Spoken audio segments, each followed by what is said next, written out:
অক্সাইডেশ্যন cell আৰু reduction cell. খুব সুন্দৰ ৰাতিপুৱা এটি আন্তৰিক অভিনন্দনেৰে আপোনালোকলৈ এটি ভিডিঅ' আগবঢ়াইছোঁ। অত্যন্ত গুৰুত্বপূৰ্ণ ভিডিঅ', খুব শ্বৰ্ট ভিডিঅ' যদিও বহুত গুৰুত্বপূৰ্ণ। কথাটো হ'ল কি, মই এখন পথাৰৰ মাজত আছোঁ।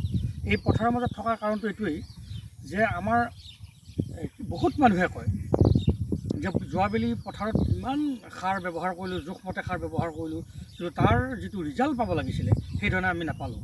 তাৰ কাৰণটো কি জানে? এই যে পথাৰখনত আমি থিয় হৈ আছোঁ, এই পথাৰখনতো মাটিৰো চেল আছে। আমাৰ যেনেকৈ শৰীৰত চেল আছে বা অন্যান্য বস্তুৰ চেল আছে, ঠিক তেনেকৈ মাটিৰো চেল আছে। এতিয়া মাটিৰ কি কি চেল আছে? এতিয়া আমাৰ চেল হ'ল দুটা, এটা অক্সাইডেশ্যন চেল আৰু ৰিডাকশ্যন চেল। ৰিডাকশ্যন চেল মানে হ'ল 4 ইঞ্চিৰ তলত যদি আপুনি ফাৰ্টিলাইজাৰটো ব্যৱহাৰ কৰে, মানে সাৰটো যদি ব্যৱহাৰ কৰে, তেতিয়াহ'লে সি তললৈ গুচি যাব। তাৰমানে অৰ্থাৎ ৰিডাকশ্যন চেলে সিটো লৈ যাব, তাৰ কোনো বেনিফিট নাপাব। আৰু অক্সাইডেশ্যন চেল মানে হ'ল ওপৰলৈ। ওপৰত কেতিয়া? যে মাটিৰ 2 ইঞ্চিৰ ওপৰত, 2 ইঞ্চিৰ ওপৰত যদি আপুনি ফাৰ্টিলাইজাৰটো ব্যৱহাৰ কৰিলে বা সাৰটো যদি ব্যৱহাৰ কৰিলে, সেইটো অক্সাইডেশ্যন চেলে ওপৰলৈ, ৰ'দ বতাহ বৰষুণ আৰু বিভিন্ন কাৰণত সি ওপৰলৈ উৰি যাব।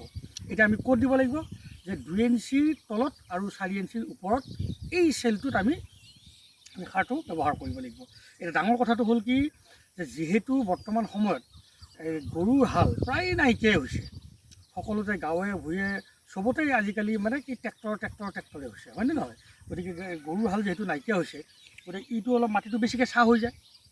সেইকাৰণে কি কৰিব লাগিব, আপুনি যেতিয়া সাৰ প্ৰয়োগ কৰিব তেতিয়া এটা কথা মনত ৰাখিব, যে আনুমানিক 2 ইঞ্চিৰ ওপৰত আৰু 4 ইঞ্চিৰ মানে ওপৰত, 2 ইঞ্চিৰ ওপৰত আৰু 4 ইঞ্চিৰ তলত যাতে সাৰটো নাযায়, অৰ্থাৎ 2 ইঞ্চিৰ তলত 4 ইঞ্চিৰ ওপৰত যাতে সাৰটো আপোনাৰ ব্যৱহাৰ হয়, সেই বস্তুটোৰ ওপৰত লক্ষ্য ৰাখিব। আৰু সেইকাৰণে মই আপোনালোকক সচেতন কৰিবৰ কাৰণে, যিহেতু এতিয়া শালি ধানৰ একদম ছিজনটো আহি আছে, বহুতে কঠীয়া পাৰিছে, বহুতৰ কঠীয়া কিছু ডাঙৰ হৈছে, আৰু কিছুমানে কঠীয়াবিলাক বেলেগ কঠীয়াৰ পৰা আপুনি দ পানীত লগাবৰ কাৰণে আকৌ মানে এইটো হেৰি কৰি থৈছে, জোৱাই থোৱা বুলি কয় না, বেলেগত মানে কি খাচী কৰা বুলি কয় বহুতে। এই ধৰণৰ ব্যৱস্থাবিলাক কৰি আছে। সেইকাৰণে মই আপোনালোকে সাৰ প্ৰয়োগ কৰাৰ আগে আগে এই ভিডিঅ'টো বনাইছোঁ।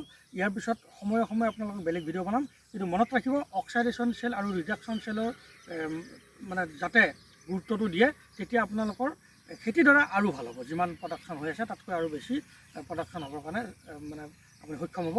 তাকে কামনা কৰি এই শুভ ৰাতিপুৱাৰ সকলোকে পুনৰবাৰ আন্তৰিক অভিনন্দন জ্ঞাপন কৰি এই ভিডিঅ'টো ইমানতে সমাপ্ত কৰিছোঁ। ধন্যবাদ।